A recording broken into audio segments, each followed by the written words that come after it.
Kita ko. F to L. I have to redo everything in it. At lang. Okay. Yung first two layers na to kay ang F to L meaning stands for first two layers. Para ma-solve ang kani nga layer, kani o kani at the same time. Okay, kailangan to siya ipares-pares. Okay.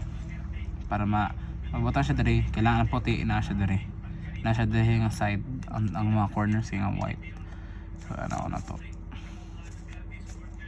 Ara, na siya diri kani mo. Tama ni. Ara man yung pares no. So para matanggal na ang pares, ilayo na to siya diri.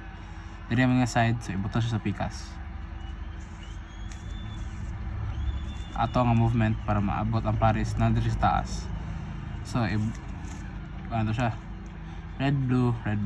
Tapos target ang pares niya. Since dili man sila parehas o top, dili pwede i-diretso rag ana. Mga to kay naon left baba ito na siya dari, adjust to siya dari ana na pagbalik ana. So aragyan pa ng target pero yung pares na po to dari ang dali nga muna na kay ana na lang siya tapad. Pag tapad na sila and then araman ng puti nga kwan na blue, tapad lang and then ibaba, boom, F to L same. So araman ato ang target, ara atong pares na ato. Nice. So same ra gyapon siya no.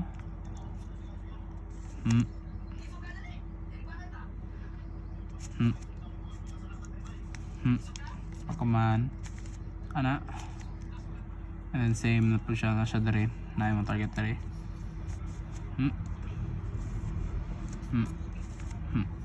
Wala.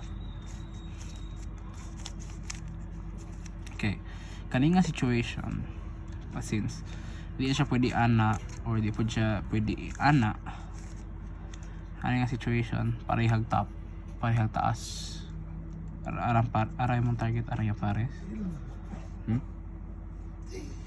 parehag kon, and then ano naman siya likod ay ano parang target naon sara siya na ako nag Rubik's video ang video sa pagsubo Rubik's ba ara wala pa gaman ani baba naman siya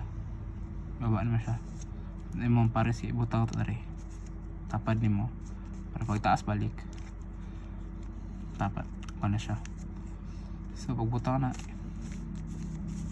very simple motion kana separate siya, ilayo taas baba tanto siya dari paano po na to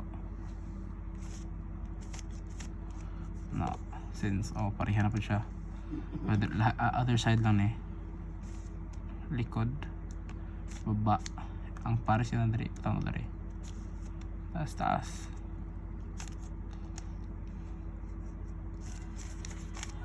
F12